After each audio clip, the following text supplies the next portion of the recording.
Olá pessoal, estamos no ar com você com o Dinheiro de Hoje, seu programa sobre investimentos aqui nessa parceria entre a Com Dinheiro e a BBC News, para trazer para vocês principais mentes do mercado, quem faz o mercado financeiro brasileiro acontecer, um bate-papo leve, mas sempre com o intuito de tornar você um investidor melhor a cada dia, um tomador de decisões melhor a cada dia, falando com gestores, participantes de mercado, empreendedores, executivos das principais companhias do Brasil. E hoje nós temos aqui um papo, vocês sabem, eu gosto bastante, com um convidado que vocês já conhecem. Vamos falar hoje com o Alexandre Pierantoni, diretor aqui do Brasil para a Kroll, falando de finanças corporativas, falando bastante de M&A, falando um pouquinho desse mercado super interessante e que tem aí um movimento curioso num mundo bastante particular, não é isso, Alexandre? Felipe, obrigado pelo convite de novo estar aqui conversando com você, é um prazer sempre. E sim, né, nós continuamos, eu diria, num momento particular. Não tem como não conversar com você em 2025, né? Porque a gente conversou em 24, tinha aquela questão de incerteza de juros, que a gente achava que era muita incerteza. Em 23 tinha aquele negócio de, pô, vai continuar a guerra da Ucrânia ou não? Se vai ter, como é que vai ser a eleição ano que vem? Aí esse ano, a gente deveria começar até a formação das certezas. Saber para onde foi os juros, saber para onde foi a eleição. E a gente começou com Estados Unidos muito mais incertos do que antes da eleição esse ano, né? Isso tudo mexe em decisão de investimento. Com certeza mexe. Eu digo que nós estamos com mais variáveis do que nós tínhamos no final do ano passado e com mais incertezas que nós tínhamos no começo do ano. Hoje a previsibilidade, o que é fundamental para qualquer investidor, é muito menor. Eu tenho comentado, discutido hoje, além de quando você discute essa turbulência, essa incerteza, e é questão tarifária, é questão de juros, é questão de inflação, é questão da geopolítica das guerras, é questões de supply chain. Hoje, além da variável, você tem que ter um tempo para ver como que ela vai se comportar em relação à decisão. Se uma medida anunciada vai vigorar, como ela vai vigorar e depois ver o impacto dela. Então, hoje, as tomadas de decisões estão mais longas, porque além do fato novo, a credibilidade daquela decisão tem que ser maior. Eu tenho comentado também, acho que é muito interessante, Hoje você tem informações para tomar decisões, não para tomar conclusões, porque as conclusões você está sujeito a essa variável maior. Então, você tem a informação para tomar decisão naquele momento. Qual a melhor informação que eu posso ter para uma decisão naquele momento com as informações que eu tenho? Olha, a conclusão é uma visão de mais longo prazo. Tem que ver se cola a decisão antes, né? Se cola e como ela cola, Eu vejo que acho que aí tem sido globalmente essa visão, ver se pega no mercado, Nós temos uma política negocial do governo americano hoje que é muito de teste e resistência e reação, Toma uma ação, qual que vai ser a reação daquele país eventualmente especificamente adotado, de toda a comunidade internacional e dos players adicionais, de todos os stakeholders que são afetados por aquela aquisição. Mas como ela vai ser implementada e qual é o extremo que ela vai ser colocado, é uma coisa que o tempo está dando de resposta. Então, sim, os processos estão mais longos e ver, como você falou muito bem, se cola. E como tem funcionado M&A nesse ambiente? Como é que você decide comprar uma empresa em outro país, por exemplo, nesse cenário? Eu acho que de uma forma muito mais cautelosa. Eu acho que essa é a palavra. Eu acho que toda a comunidade internacional de investidores está muito mais cauteloso. E com certeza olhando muito mais do que eu vou falar, o seu quintal. Então, por quê? Porque você conhece melhor. Você conhece melhor, vamos pensar no Brasil, você conhece todos os nossos desafios internos, você conhece os nossos desafios de supply chain, você conhece como o país vai ser afetado por políticas globais de tarifas, por exemplo, para os Estados Unidos, de alguma forma melhor. Então você começa a olhar, e é o que a gente vê hoje no mercado de M&A brasileiro, é o brasileiro fazendo M&A no Brasil. Há um domínio disso, porque você conhece melhor, não estou dizendo que é 100%, como que o seu negócio vai ser afetado. Que vai ser afetado por essas políticas globais, com certeza. Pelas questões locais, você está mais familiarizado. Então, aí a decisão de investimento de médio prazo, que quando você pensa no M&A, é uma decisão de investimento de médio e longo prazo, você toma no seu local. Isso também que eu ia perguntar. como isso teve impacto no share de cross-border nos M&As. Aqui no Brasil você já falou que é brasileiro comprando brasileiro. Brasileiro comprando no resto do mundo tem... Hoje, cerca de 75% das transações anunciadas no Brasil é brasileiro comprando brasileiro. E eu adiciono um comentário, e é o estratégico muito mais do que o investidor financeiro. Porque o estratégico tem essa visão de longo prazo, ele tem a visão do negócio como se tem sinergias de complementação de portfólio e produto, de região. Então, esse é que está fazendo o M&A no Brasil hoje. Fora do Brasil, eu adicionaria que, além das mesmas questões de previsibilidade e instabilidade, né, você tem essa questão de que você está olhando o seu mercado. Então, sim, o americano está olhando mais o dele, o alemão mais o dele, o inglês mais o dele, como o brasileiro está olhando mais o dele. Agora, acho que é importante notar que em todos esses mercados você tem um decréscimo do número de atividades de fusões e aquisições. Né? Então, o esperar para ver, né? Ver a extensão de determinadas medidas, hoje, essa cautela é mais importante. O que eu acho, Felipe, é interessante quando a gente fala do investidor estratégico, do investidor financeiro, é que tudo isso tem um prazo. Né? Um investidor estratégico, obviamente, que tem que se preocupar com taxa de juros, né? Como o mercado vai performar, mas também ele tem que ter sempre no racional da estratégia dele de que ele tem um investimento na economia real. Óbvio, né? Como um diretor financeiro de uma empresa de produtos de consumo, por exemplo, sim, ter caixa é importante, coloco no investimento no mercado financeiro e eu tenho uma remuneração de juros. Mas eu não posso fazer isso para sempre, porque o meu negócio não é esse. Então, esse amadurecimento e este tempo, ele começa a jogar para voltar com o investimento na economia real. Tanto que você vê grandes transações acontecendo no Brasil e fora do Brasil, porque o investidor estratégico continua investindo na economia real. Esse é um ponto, né? Você comentou sobre esperar para ver o que acontece. Nós estamos num patamar de juros globais historicamente alto. Perfeito. Então você está sendo bem remunerado para esperar. Não tem muito também por que fazer com desespero, porque seu caixa está rendendo lá. Remunerado. Tem até empresa que está vivendo de alocar caixa agora, né, na bolsa. E captar para poder fazer a alocação. Captar para fazer a alocação é uma maluquice, exatamente. Né? Então, mas isso, na minha visão, tem um prazo. Né? Porque você não pode perpetuar o teu negócio no médio prazo, também não estamos falando de anos, mas durante 1, 2 anos, com base nessa teoria. Então, sim, eu não tenho pressa, mas eu preciso pensar. Existe um efeito colateral, né, que é muito perigoso, que é o não haver investimento. Né? E aí você pode criar um círculo um pouco vicioso, que é eu não aumento capacidade, não aumento produtividade, eventualmente eu tenho aumento de demanda, eu começo a ter inflação. Então, esse é um círculo vicioso de que se você segura esse investimento, algum impacto ele pode ter no futuro. Então, essa talvez seja a questão que é o que eu fiz de comentário, de que existe um tempo para segurar o investimento. Tanto que você continua vendo o M&A como oportunidades. Eu acho que existem setores específicos, oportunidades específicas, o próprio Brasil, olhando no contexto de Brasil, direcionadores de M&A que mudaram. Tanto quanto você olha o volume de atividade de M&A no Brasil até o final de maio, é muito estável em relação ao ano anterior. Com alguns drivers diferentes. Hoje você tem a questão de special situations, como nós chamamos, né? Ou de renegociações de dívida ou necessidade de capital das empresas que não conseguem enrolar a dívida, que provocam um M&A.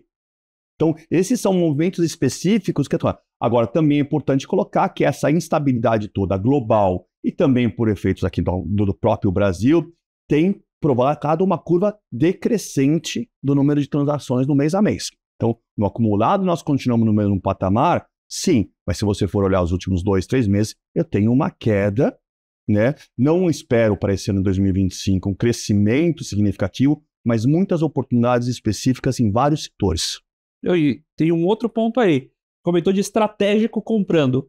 Mas de onde vem esse dinheiro? As empresas estão comprando com caixa gerado ou ainda tem espaço para uma engenharia financeira aí para boas aquisições? Eu acho que a tua pergunta é muito interessante, porque eu acho que a resposta é dos dois ângulos, né? Você vê empresas brasileiras captando no Brasil, fora do Brasil. Você pode questionar o custo disso, não está barato captar, tá? Mas você vê empresas que tem cases bem-sucedidos captando fora do Brasil também, mas muito com a geração de caixa interna, né? Então, e aí começar a entrar mais força, ferramentas de M&A de negociação que são importantes, como você colocar um pagamento em parcelas diferido para futuro, uma questão de earn-out, que é o pagamento baseado em performance da operação para futuro. Então, você tem novas ferramentas para fazer com que os M&As continuem acontecendo. E aí você tem um pouco de buscar no mercado essa captação diferente, até aproveitando uma espécie de carry trade, né? De pegar dinheiro, porque na prática você está pegando dinheiro barato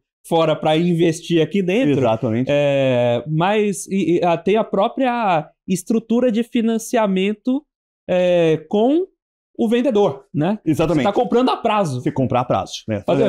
O cardezinho gostoso aqui é a aquisição de empresas. Não, e você pode usar um ganho de produtividade para gerar caixa e fazer isso se pagar, porque acho que a grande oportunidade que a gente está vendo, né, é qual é a minha alternativa a uma transação. Eu acho que hoje em dia você pensar fora da caixa, e aí a experiência ajuda muito, quais são as alternativas. Preciso fazer um M&A? Não, mas o M&A é uma ferramenta de negócios hoje em dia que tem que ser considerada.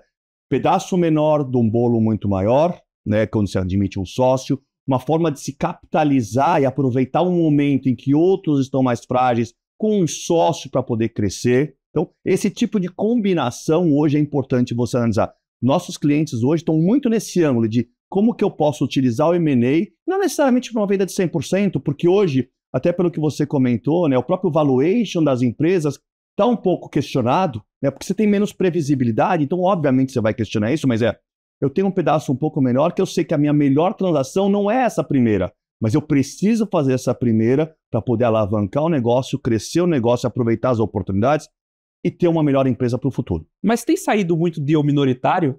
Tem saído deal minoritário e tem talvez aquele controle relevante, né, aos seus 70%, 70%.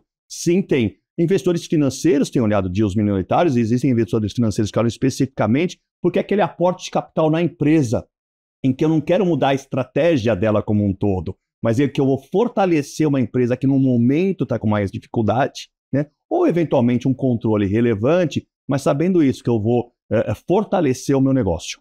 O que eu pensei, e aí eu vou jogar essa bucha para a mesa que você que está vendo os deals, pois se você está com uma empresa saudável, que tem... A gente está vendo hoje múltiplos na casa de uma receita, às vezes 2 receitas, está saindo um deal assim até bacana, né? Só que aí você pega o seguinte, se tem uma empresa que tem 20%, 30% de margem líquida, ela ela virtualmente, né, fazendo caixa e competência, vai fazer 30% da receita em caixa em um ano de operação. Exato. Aí eu fico pensando, poxa, mas como é que você vai admitir um sócio para comprar 30% da sua companhia se você geraria esse caixa em um ano? Quando isso faz sentido? Faz sentido a partir do momento em que esse sócio não traz só dinheiro. Maldade minha pergunta, né? Não é maldade, não é maldade. É uma pergunta que é importante. Porque a partir do que você tem uma situação na empresa em que esse sócio não traz só dinheiro, perfeito, tá? E você está pensando que essa empresa vai se valorizar mais com esse sócio. Aí faz sentido. Ou... aí reforça a linha de ter mais estratégico comprando. Exatamente. Acho que faz sentido. E aí essa complementação de negócios. Eu acho que esse está sendo o principal driver de transações hoje no Brasil. Quando você olha fora do Brasil, o cenário é um pouco diferente. Até porque eu tenho visto, tivemos conversando sobre o mercado internacional, né, de como o Brasil está voando bem abaixo do radar. Temos que ver que no contexto atual mundial, né, o Brasil não é o alvo. Óbvio, somos afetados por tudo que Estados Unidos discute globalmente, como China reage, como a Europa está se portando. Somos afetados como sempre fomos, mas o Brasil está voando embaixo do radar. Então, tem oportunidades que estão sendo menos questionadas. Hoje, o Brasil está um pouco mais previsível, né, do que várias economias, do que várias situações do mundo. Isso tem ajudado o Brasil a performar desse jeito, de forma cautelosa ainda. Eu acho que não dá para a gente pensar de forma muito otimista, porque existem desafios internos muito grandes. Mas quem conhece o Brasil, quem está operando no Brasil, consegue absorver eles e valorizar a empresa, a operação. Nós estamos batendo esse papo com o Alexandre Pierantoni, diretor da Kroll aqui no Brasil, falando sobre M&A, falando um pouquinho sobre finanças corporativas, sobre o momento de mundo e como está tentando reorganizar as caixinhas em todas essas turbulências aí, né? Como isso também naturalmente afeta os mercados e as oportunidades que surgem para fusões e aquisições. Agora nós vamos para um breve intervalo, daqui a pouquinho estamos de volta com o segundo bloco do Você com Dinheiro de hoje. Olá pessoal, estamos de volta aqui para o segundo bloco do Você com Dinheiro de hoje, batendo papo com Alexandre Pierantoni, falando um pouquinho sobre fusões e aquisições, falando um pouquinho sobre, naturalmente, finanças corporativas em geral, e a gente terminou o último bloco falando sobre a presença do estratégico. Agora, a gente tem um conjunto de participantes aí no mercado que são os próprios investidores institucionais, os fundos de private equity especialmente, que... Inclusive, a gente conversou lá atrás, muita gente até com dinheiro parado, na falta de boas oportunidades. Como é que está esse mercado aqui no Brasil hoje?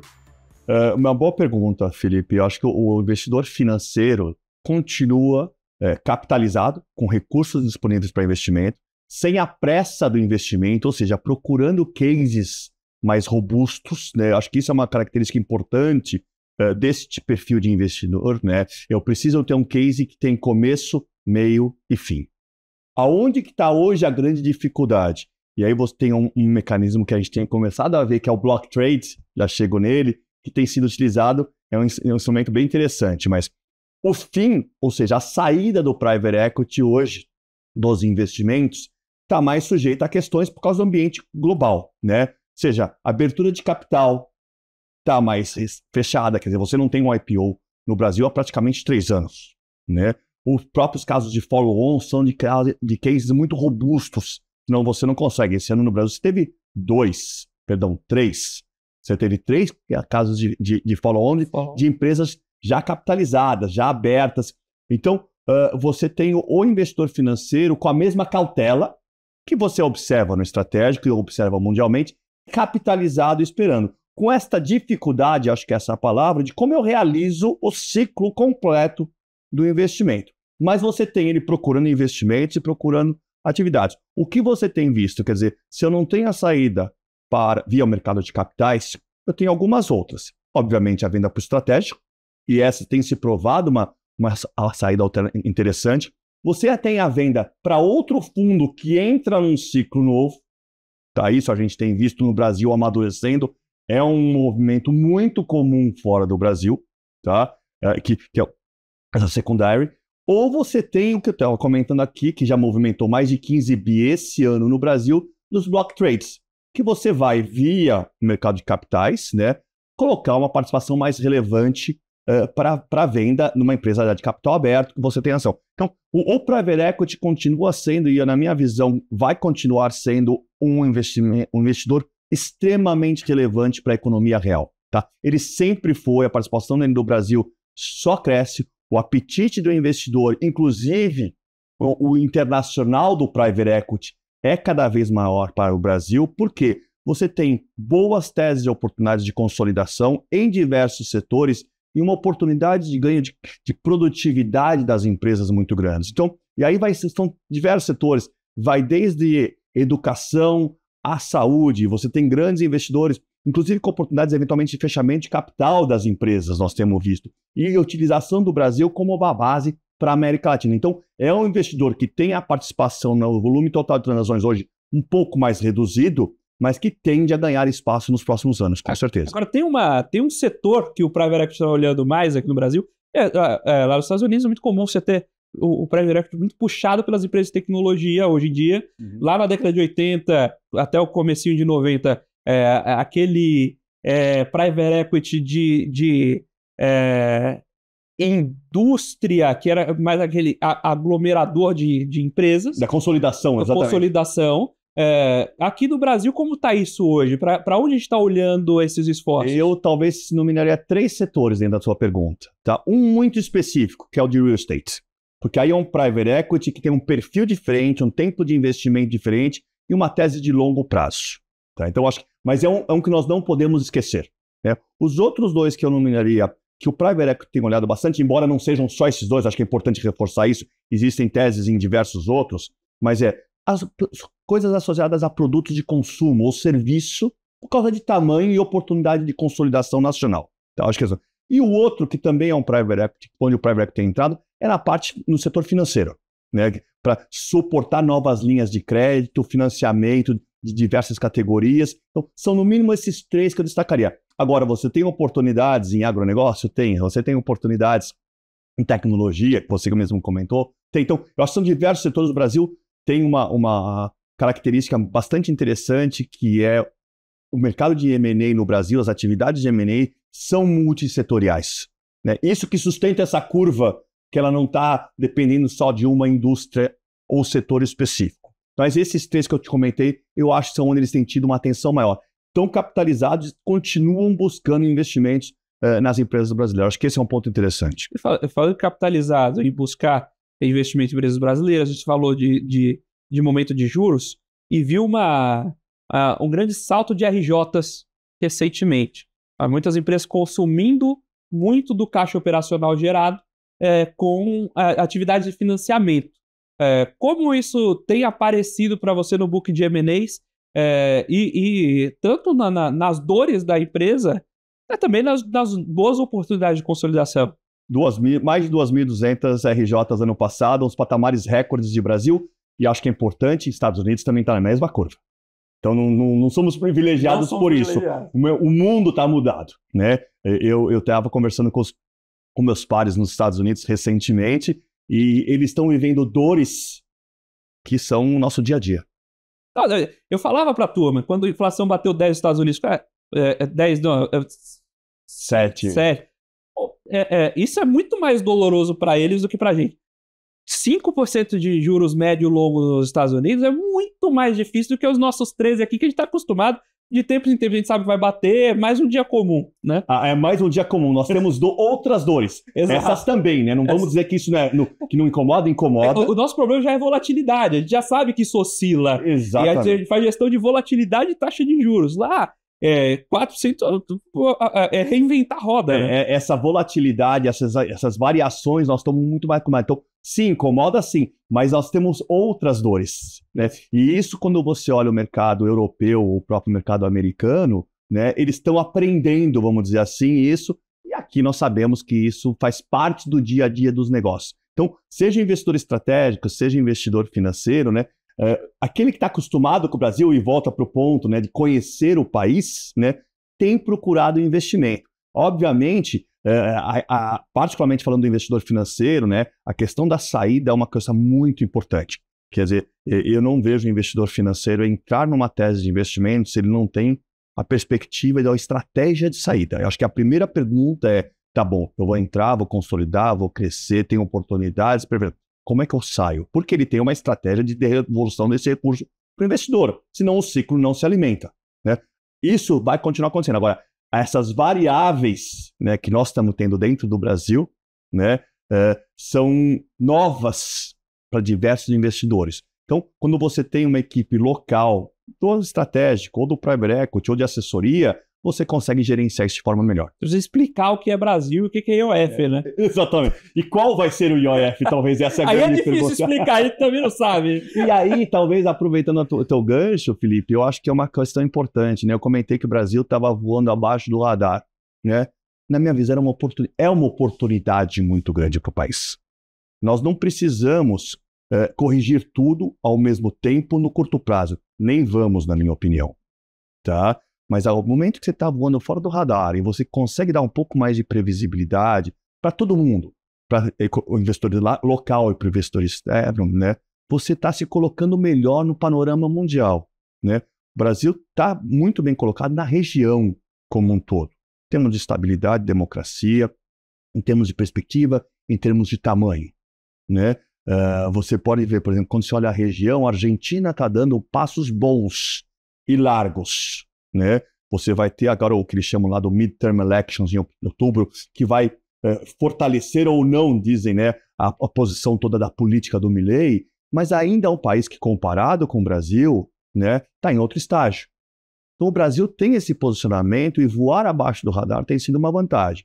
O que nós temos que nos preocupar, né, enquanto agentes do mercado brasileiro, é como é que eu aumento um pouco o grau de previsibilidade. E aí, teu comentário sobre o F não é positivo em relação a isso, né? Nós não sabemos como vai ser, como nós não ficamos testando o mercado e os investidores, porque isto é ruim para o investimento de médio prazo. Você acaba atraindo muito mais investimento pontual, e isso não fortalece uma economia. Daí, um ponto interessante. A gente aqui no Brasil tem os 3 maiores parceiros comerciais, para falar que são Estados Unidos, China e a Liga Árabe. Isso. Né? Então, e nós estamos bem posicionados com os 3, e é muito raro algum país no mundo que consiga equilibrar isso hoje em dia. Então, aqui, quando subiram o tarifaço do Trump, eu estava pensando, pô, maravilhoso. Então, o pessoal da BYD, por exemplo, tem que fabricar carro aqui mesmo. Porque aqui você consegue exportar para um país ou para o outro e não vai arrumar briga com ninguém. Então, esse negócio do fora do radar abre muitas oportunidades. A gente só não pode ficar dando esse tiro no... A hora que a gente dá uma sorte dessa, ficar dando tiro no pé e chamando a atenção. Ah, olha eu aqui, né? Eu digo que sorte é uma combinação de muito trabalho. Exato. Essa é a minha... É verdade. Trabalha bastante que você vai ter muita sorte. Sim. Né? E o Brasil se posiciona historicamente, internacionalmente... Trabalho do Itamaraty muito sólido. Exatamente. Então aí deu sorte porque trabalhou muito e bastante, né? Existem coisas no Brasil que a gente trabalha bem e consistentemente. Né? Eu acho que quando você colocou muito bem, né? O Brasil se coloca internacionalmente muito neutro nas situações e consegue ser um parceiro de vários países. Isso é bom, né? E nesse momento atual, onde você tem um jogo geopolítico e de supply chain muito forte, sendo alterado e toda hora sendo alterado, aí volta para a questão da estabilidade, né? Você não tem isso, o Brasil consegue ser um player mais neutro, e neutro é bom nesta hora, né? Você falou do mercado chinês, né? Claramente a indústria chinesa vai ter que se voltar para outro país, né? Há coisas positivas e negativas com isso, né? Podemos debater sobre os dois, mas o Brasil é um desses focos. Como é que eu fortaleço a minha parceria com o Brasil? Hoje, há alguns anos atrás, você via a China olhando muito o Brasil como uma fonte de fornecimento, puramente. Eles hoje olham o Brasil também como uma fonte de consumo dos produtos deles. De novo, tem lados positivos e negativos com isso. Eu acho que do ponto de vista de competitividade, né, a indústria brasileira precisa ter uma perspectiva, e aí envolve questão governamental também, que proporcione ela uma previsibilidade maior, uma estabilidade, para concorrer com os produtos chineses, que nós vamos ter sim, já estamos tendo, né, vamos usar o termo inundação, porque o Brasil é um mercado. Então, esse posicionamento neutro do Brasil, resumindo, né, é muito bom, tá? Existe esse outro lado que também tem que ser observado. E esse rearranjo de cadeias, de supply chain no mundo, não tem... espaço aí, não tem surgido espaço para aquela aquisição ajusante para você tentar internalizar sua cadeia de suprimento e ficar menos vulnerável a essas tensões? Eu acho que tem tido dois movimentos, na tua pergunta entre eles. Primeiro, essa internalização, que é uma verticalização. Né? É uma verticalização. Como é que eu completo a minha linha, né, para eu ter uma maior independência e maior controle do supply chain disso? E aí entra a questão de custo também, de fornecimento, de investimento em estoque. O que a gente está vendo de aumento dos investimentos em estoque, ou tentativa para se proteger dessas variações, é muito grande. Isso é capital, isso custa. Então, acho que esse é o primeiro movimento. O segundo ângulo que isso provoca também é o fato de um direcionamento do M&A presencial. Então, agora é importante eu estar presente no Brasil de alguma forma. Recentemente eu estive em Minas Gerais, né, e de uma forma muito positiva, o volume de investimento chinês na indústria de mineração, e aí não é só na mineradora, é na cadeia, isso é importante, né? Tem crescido exponencialmente, né? E isso está fazendo com que os níveis de produtividade do Brasil nesse setor estejam aumentando, indo para patamares mais próximos do que eu acho que é uma referência no Brasil da produtividade da agricultura brasileira.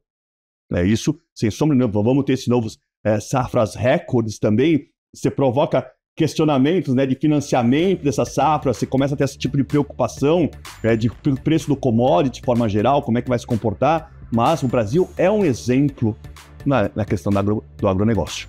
Estamos batendo esse papo com o Alexandre Pierantoni, diretor da Kroll no Brasil, falando um pouquinho sobre finanças corporativas, M&A, falando um pouquinho sobre esse assunto tão importante e tão sensível a essa turbulência, naturalmente, como as pecinhas vão se arranjando nesses freios de arrumação que estão sendo até frequentes aí no ano de 2025. Agora nós vamos para um breve intervalo, daqui a pouquinho estamos de volta com o terceiro bloco do Você com Dinheiro de hoje.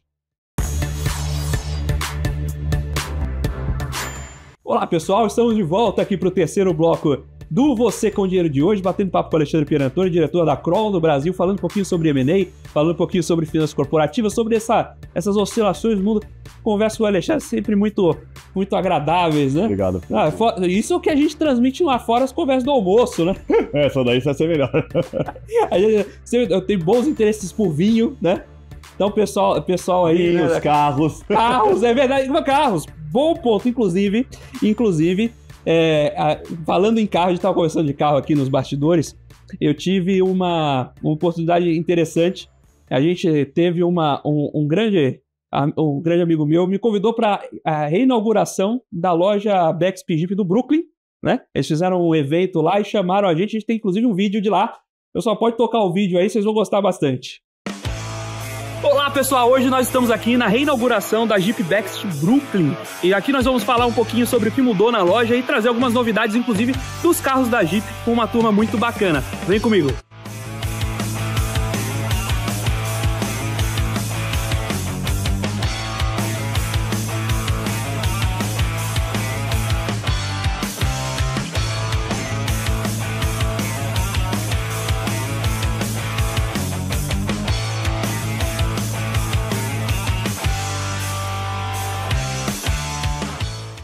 Estamos aqui com o Kaique da Jeep Bexp Brooklyn, que foi meu vendedor, inclusive, e agora chegou um lançamento aí, não é isso, Kaique? É isso aí, Felipe. Aqui a gente está falando do novo Commander 2.2 Turbo Diesel, né?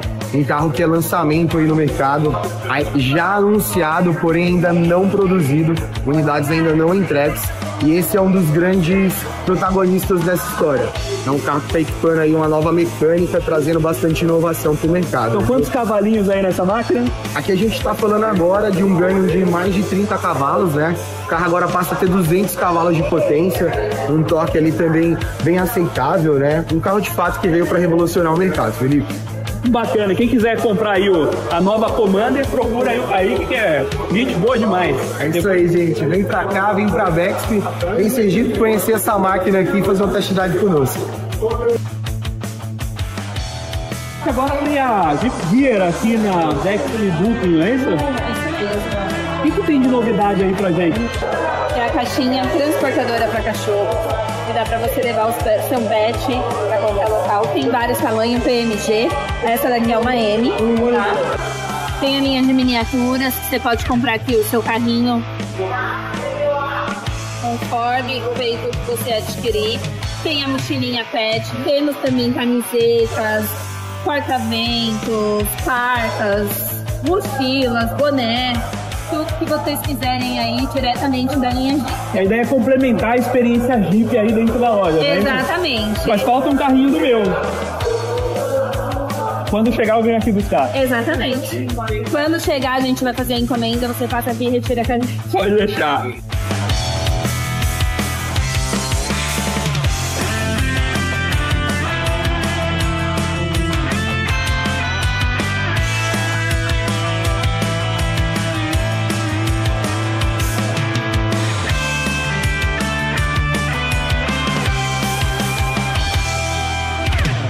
Muito boa essa participação, obrigado lá aos parceiros da Bexp Jeep, e aliás que foi uma montadora criada em M&As, né? Stellantis veio de muitos M&As, né? Deu muito trabalho aí para a turma de M&A, e nessa linha de carro, né, tem um ponto que a gente tem visto muita evolução em tecnologia e caminhos de tecnologia distintos.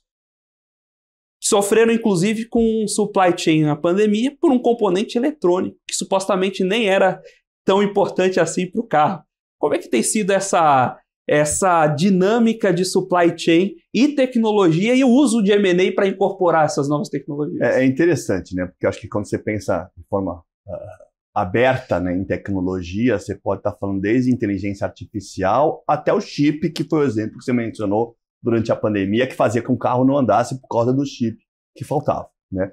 O que você vê, e aí fazendo um paralelo com a sua pergunta anterior, né, Felipe, é a tal da verticalização, né, a busca de um supply chain que hoje é muito mais descentralizado. Isso é um estímulo para o M&A, né, de você estar presente em diversas regiões, vamos chamar assim, não necessariamente países, que se complementam e trazem alternativa. No mundo que nós estamos vivendo hoje, isso ficou mais importante. Quando você coloca a questão da tecnologia, e nós vimos recentemente transações de porte, né, na questão de inteligência artificial, de empresas buscando como se fortalecer nessa área, empresas de tecnologia comprando empresas de tecnologia de inteligência artificial, você tem uma disrupção do modelo, né, e isso provoca um efeito em toda a cadeia, né? Quando você pensa, você estava falando de veículos, né, de carros, né, de toda a questão de eletrificação dos carros, você tem um supply chain diferente, né? Quando você tem a parte de baterias,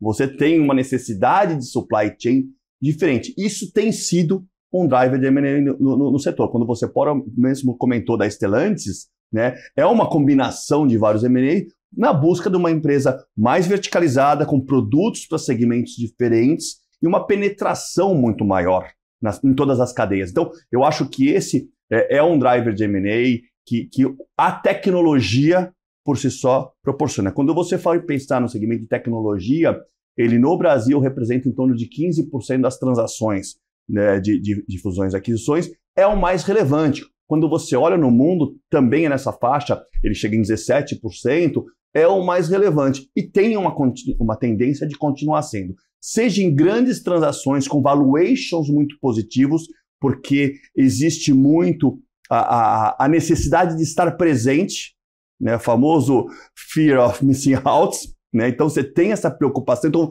você paga por uma tecnologia testada, por uma tecnologia comprovada e que imediatamente traz retorno para você se reposicionar no mercado, seja porque existem muitos investimentos aí em early stages, né?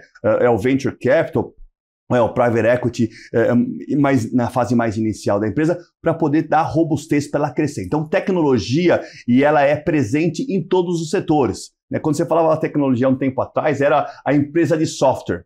Hoje você tem a EduTech, a HealthTech, a LogTech, a FinTech, o que faltou? Mais um monte de tech, né? E por quê? O segmento é extremamente importante, ele é alavancado por... Nós fizemos uma transação de uma empresa de turismo, né? A essência dela era a parte de tecnologia, né? Toda a parte de software e suporte para a venda de passagens aéreas, né? Então, a tecnologia está presente em todos os setores e ela é um diferencial. Te dou outro exemplo, e aí olhando pelo outro lado, porque eu acho que essa combinação de fatores hoje, né, como você vai montar melhor esse quebra-cabeça, né, eu digo que o M&A, Felipe, é um jogo de Lego, né? Não tem certo e não tem errado. É uma combinação de alternativas. Nós tivemos alguns casos, ou particularmente um caso, onde a falta de tecnologia proprietária da empresa, nós descobrimos que era o ponto fraco de atratividade. Então, você às vezes tem um produto que você usa um software white label, não é a melhor estratégia naquele setor, naquela operação, porque você pode estar sujeito a uma variável que você não controla. Então, a tecnologia hoje, e para os dois lados, acabei de dar um exemplo onde você aprende, né, o porquê que a tecnologia falta à empresa, ou porque uma tecnologia, conforme eu comentei, white label, não agrega valor, né, você eventualmente economizou em custo, em infraestrutura, mas você tirou o seu diferencial. E tecnologia é diferencial. Eu me lembro de uma cadeira do doutorado em gestão de plataformas, que se estudava inovação aberta no sentido de, ao invés de você desenvolver uma determinada tecnologia, uma BU dentro de casa, fomenta o ecossistema, fomenta a universidade, espera o pessoal ali se bater, quem ganhar a corrida você compra, né? Exatamente. Então é o uso do M&A como uma ferramenta de P&D. Exatamente, exatamente. Isso você tem não só no setor de tecnologia, mas, por exemplo, no setor de farma, né? Hoje você desenvolver um produto custa, aliás, sempre custou, né? Por isso que você vê múltiplos de valuation de farma, a empresa vale 2, 3 vezes receita, porque o investimento de P&D é muito grande. Quando ele tem resultado, ele tem um resultado na geração de caixa da empresa. E aí você comprar algum produto já desenvolvido, já colocado no mercado, tem um valor. Então é o que você falou, cria a competição saudável, né, para você desenvolver o produto, ou o serviço, ou a tecnologia, e incorpora ela por alguém. Estamos batendo esse papo com o Alexandre Pierantoni, diretor da Kroll do Brasil, falando um pouquinho sobre fusões e aquisições, sobre finanças corporativas, juros, as turbulências do mercado e como ajeitar tudo isso. De onde vem também as oportunidades de M&A, como elas têm rodado nesse ambiente distinto. Agora nós vamos para um breve intervalo. Daqui a pouquinho estamos de volta com o quarto e último bloco do Você com Dinheiro de hoje. Olá pessoal, estamos de volta aqui com o quarto e último bloco do Você com Dinheiro de hoje, com a participação do Alexandre Pierantoni, diretor da Kroll do Brasil, falando de M&A, falando o mercado de todas as turbulências, falando em mercados globais. Você esteve lá em Nova York na semana passada, não é isso? Estive lá, tem o que é conhecido hoje como o Brasil Week, né? É uma série de eventos que ocorrem em paralelo para discutir, principalmente com a comunidade brasileira. Eu acho que isso é um ponto bastante positivo. Como é que o Brasil está se posicionando, quais são as oportunidades de Brasil no Brasil, e ele culmina com o Person of the Year, promovido pela Câmara de Comércio Brasil Estados Unidos, em reconhecimento a profissionais que se diferenciaram no Brasil no empreendedorismo e em fazer negócios. Inclusive tem que chamar o pessoal da Anshan aqui no programa, bater um papo sobre essas pontes também. E o que deu para ouvir lá? O que o pessoal está achando de Brasil? Acho que tem salvação, não? tem barulhos, né? Tem oportunidade também. Eu acho que se ouviu cautela, né? Claramente, cautela é uma palavra importante. Agora, eu acho que é uma oportunidade de você discutir vários ângulos diferentes. Você ouve governo, você ouve Estado, você ouve executivo e legislativo, e você vê como a busca de uma agenda comum tem que ser o objetivo, né? Eu acho que aquela tradicional discussão, né, de uma política de Estado, né, você vê que isso é importante para o país. Há eventos em que você teve a oportunidade de discutir estados específicos da federação, né? E aí como eles estão se posicionando de forma a serem mais competitivos, a atrair mais capital. Obviamente, há discussão de como o país está se colocando internacionalmente, discussões sobre quais são os desafios do Brasil, né? E é a inflação, é a taxa de juros, é o déficit fiscal do Brasil, é a questão tributária, é a reforma tributária. Então, eu acho que no ambiente americano, que é quando acontece isso em Nova York, você está discutindo o Brasil dentro da comunidade brasileira, mas também sendo influenciado pelo que o investidor, né, e o americano é um investidor importante no Brasil, está olhando. Então, acho que você colocar esse ambiente de conversa é extremamente interessante. Algumas lições, eu acho que desse ano que nós tiramos, né, a estabilidade é importante, né, e talvez você mencionou um bloco anterior, fez a brincadeira em relação ao EOF, isso é ruim, é óbvio que é ruim, né? Nós não podemos ficar testando o mercado, né? Segundo, o direcionamento da preocupação com o déficit fiscal, né? Nós temos, não é a primeira vez, não vou ser a primeira pessoa e não vou ser a última, né, que vai endereçar a questão e que nós precisamos cortar custo na essência, né? Despesa do governo. Nós já temos um orçamento extremamente comprometido. Então, reduzir, isso é importante. Acho que uma outra lição aprendida é essa questão de como o Brasil pode aproveitar, e nós temos uma COP em outubro e novembro, COP 30, aqui no Brasil, para se levantar uma bandeira onde ele é um player relevante e atuante, né? Então, este é um diferencial. De novo, a questão toda de meio ambiente tem sido colocada muito em xeque pelo próprio Estados Unidos, mas não pelo mundo. Então, peraí, O Brasil, você comentou numa outra conversa nossa, se coloca de forma muito independente, né? E isso é um fator positivo no mundo. Então, aproveitar isso para se posicionar perante demais governos é uma coisa importante. Então, acho que essas são algumas lições, né? Que junto com algumas preocupações, tá? Acabam sendo endereçadas nessa semana. Mas é uma semana importante porque o Brasil se coloca na comunidade internacional. E isso é muito importante. A questão de que você sempre é comparado com... Quer dizer, eu vou investir nos Estados Unidos, vou investir no Brasil, vou investir na Rússia, na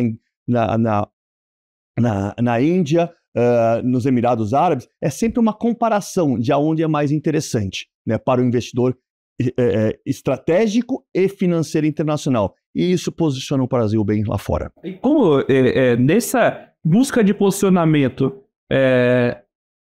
a Brasil Week, né, tem muitos brasileiros. Mas como foi o olhar do agente local? Tinha gente ali de investidor local olhando isso e participando dessas discussões? Vocês também não são daqui, né? Mas eu acho que a gente está sempre sendo observado. Eu sempre penso isso, né? Então, sim, a resposta direta para a sua pergunta é, lógico, o investidor, não só americano, mas o europeu que está presente lá, né, está observando o Brasil e como os agentes brasileiros se portam entre eles.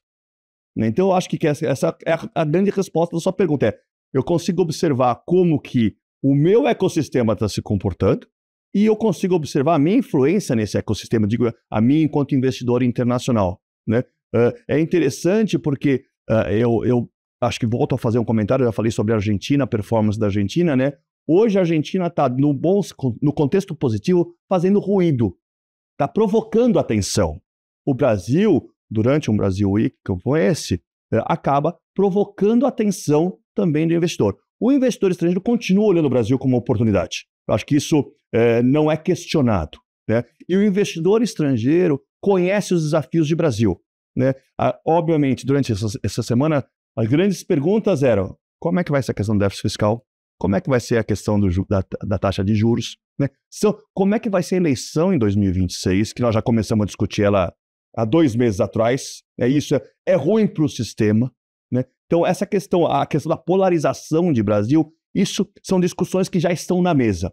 Agora, acho que o grande ponto são novidades? Não são novidades, né? São respostas que nós vamos ter no curto prazo? Não vão ser respostas de curto prazo, mas mesmo assim o Brasil continua sendo atrativo para o investidor. Então, acho que talvez o que se viu, cautela, os processos de M&A ou de investimentos estão mais longos, mas há muita oportunidade no Brasil em diversos setores. Tanto que, eu comentei no começo da nossa conversa, você tem uma atividade de M&A ainda bastante robusta no Brasil, nesse contexto todo.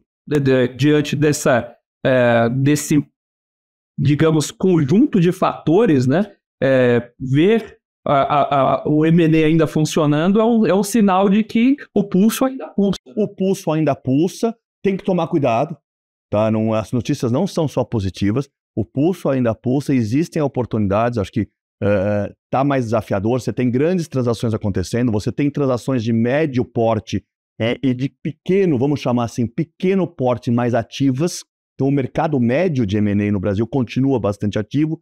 E acho que um outro comentário que eu reforçaria, você tem essa questão de que você não consegue sustentar uma estratégia de investimento de longo prazo do investidor estratégico no mercado financeiro. Então o recurso continua vindo para a economia real, seja do investidor estratégico, seja do investidor financeiro. Quando você combina isto com a necessidade de recursos das empresas brasileiras para aproveitar o momento, e aí fazendo um paralelo com uma outra questão sua, eventualmente vendendo uma participação minoritária ou um controle relevante, porque você vai fortalecer a tua empresa para o momento seguinte, quando você tiver uma turbulência no mercado internacional menor, você se valorizar melhor, né? É o que está direcionando no M&A. Alexandre, queria agradecer mais uma vez sua participação, sempre maravilhosa aqui. Obrigado. Muito divertido bater esse papo com você e sempre gera muito conteúdo e tenho certeza que muita ebulição de pensamento quem está assistindo em casa. Isso é super bacana e queria naturalmente deixar à vontade para deixar os contatos da Pro, quem quiser, nesse momento propício, buscar ali uma solução de M&A, como pode encontrar vocês? Obrigado, Felipe, pela oportunidade de conversar com você novamente. Sempre um prazer muito grande. talvez a mensagem principal é: tem que pensar fora da caixinha e ver quais são os caminhos. E analisar os caminhos, em vez de ficar fechado, né? Quem quiser bater um pouco mais papo comigo é alexandre.pierantoni@kroll.com. Estou super à disposição, seja de você, seja da tua audiência, para continuar conversando. Maravilha. Mais uma vez, Alexandre, muito obrigado pela sua participação. Obrigado. Muito obrigado, Alexandre. Muito obrigado à Kroll do Brasil por ceder aqui a participação do Alexandre. E muito obrigado a você, telespectador, aqui da BMC News, investidor e profissional de mercado, pela sua companhia, pela sua audiência.